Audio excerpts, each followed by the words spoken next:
বেশ কিছুদিন যাবৎ উত্তরবঙ্গের কুড়িগ্রাম জেলায় আমি বেশ কিছু এলাকায় ঘুরে ঘুরে যে জিনিসটা দেখতে পারলাম যে উত্তরবঙ্গের মানুষ আসলে কতটা অবহেলিত, কতটা পিছিয়ে আছে, সেটা এই কয়েকদিন আমি বেশ কিছু জায়গা ঘুরে ঘুরে বুঝতে পারছি।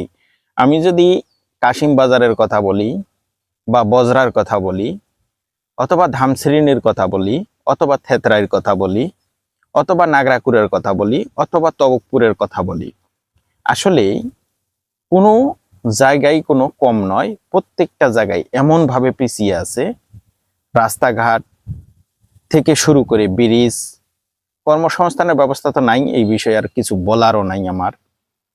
তাদের কর্মসংস্থা তো হচ্ছে কামলা, কামলা ছাড়া তারা আর অন্য কিছু করতে পারে না, বা অন্য কিছু করার অপশন নাই। তো ওই যে মাঠে ঘাটে খেতে খামারে কামলা দেওয়া ছাড়া তাদের কোনো কর্মসংস্থানের ব্যবস্থা নাই। এখন আসেন যে বিষয়গুলোর কথা বললাম, বরুয়া, তবকপুর, তারপরে ওই ধামসিরিনি, ধন্যিবাড়ি, প্রত্যেকটা জায়গায় যে রাস্তার মানুষের একটা যে যোগাযোগ ব্যবস্থা বা চলাচলের যে একটা ব্যবস্থা, এটার করুণ একটা অবস্থা, একদম একটা নাজেহাল একটা অবস্থা। মানে চলাচল করার উপযোগী নয়। যেটা মেইন রাস্তা, কিছু অংশে পাকা করা হয়েছে, কিছু কিছু রাস্তা দিয়ে চলাচলের উপযোগী আছে, আবার অনেক রাস্তা আছে পাকা করছি, মানে কোনো মতে আল্লাহর কাজ, মানে আল্লাহর কাজ তো না, আল্লাহর রহমতে হয়েছিল মনে হয় কোনোভাবেই একটু, তো সেটা রাস্তা দিয়েও চলাচলের উপযোগী নয়। কেমন, বিভিন্ন জায়গায় বিশাল বড় বড় গর্ত হয়ে আছে, বিভিন্ন জায়গায় বিশাল বড় বড় ভেঙে গেছে।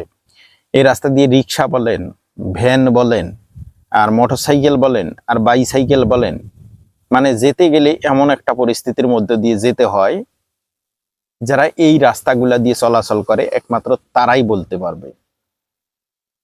তো আমি একটা কথা এখানে বলতে চাই, যে এখন বললেও অপরাধ হবে, অনেকে আবার আসি গালাগালি করবে, তারপরেও বলতে হবে, না বললে তো হবে না। তো এই যে উত্তরবঙ্গের কুড়িগ্রাম জেলায় নাকেশ্বরীতে, মানে উত্তরবঙ্গের যেই জেলাগুলা উপজেলাগুলা আছে, এইগুলোর মধ্যে যে একটা বৈষম্য তৈরি করা হয়েছে, এই রাস্তাঘাটগুলো ঘোরাফেরা করলে সেটা বোঝা যায়। তো আমি আশা করব, বা আমরা আশা করব, বা উত্তরবঙ্গবাসী আশা করব, যে বর্তমান যিনি মাননীয় প্রধানমন্ত্রী তারেক রহমান আছেন, তার হাত ধরে হয়তোবা একটু উন্নয়নের মুখ দেখবে উত্তরবঙ্গবাসী। কিন্তু গত পরশু দিনের একটা নিউজ দেখার পরে সেটাও আমার ভুল ধারণা বলে মনে হচ্ছে। কারণ আমাদের উত্তরবঙ্গের একজন মন্ত্রী সাহেব বলছেন যে উত্তরবঙ্গ আমরা পিছিয়ে আছি, এর কিছু কারণ আছে, তিনি নিজেই বলছেন। তো কারণগুলা তিনি উদাহরণস্বরূপ যেটা বিষয়টা দেখাইছে, যে যখন বিএনপি সরকার ক্ষমতায় আসে তখন আমরা নাকি ওই মন্ত্রী এমপি গঠন করি, জামাতকে, জাতীয় পার্টিকে, এরকম একটা উদাহরণ দিছি। এখন আমার কথা হলো, একজন সরকার কোনো সারা বাংলাদেশের, এখন তিনি যদি মনে করে যে না উত্তরবঙ্গবাসী জামাতকে ভোট দিছে, তার মানে সেখানে বৈষম্য তৈরি করতে হবে, তাহলে তো হলো না, তাহলে হলো না। কারণ সারা বাংলাদেশের মানুষ ওই ট্যাক্স ভ্যাট কোনো সরকারকেই দেয়, যেই সরকার গঠন করবে তাকেই কোনো দিবে। তো সেই পরিপ্রেক্ষিতে সরকারের কাছে সবাই কোনো আশা করতে পারে যে আমার এলাকায় উন্নয়ন হবে, সেটা ভোট কাকে দিছে তার উপর ভিত্তি করে নয়। সরকারটা যেহেতু পুরো বাংলাদেশের, সেই ক্ষেত্রে পুরো বাংলাদেশবাসী আশা করবে যে যিনি সরকার হয়েছেন তিনি সমান চোখে প্রত্যেকটা জেলা উপজেলার উন্নয়ন করবে। নাকি ভুল বললাম? আরেকটা কথা এখানে বলি, ভাই আপনারা আমার ভিডিওগুলো সবাই দেখেন, অনেকে কমেন্ট করেন, অনেকে ভালোবাসা দিয়ে যান, কিন্তু একটা দুঃখের বিষয় হলো ভিডিওগুলো দেখেন ঠিকই কিন্তু ফলো করেন না।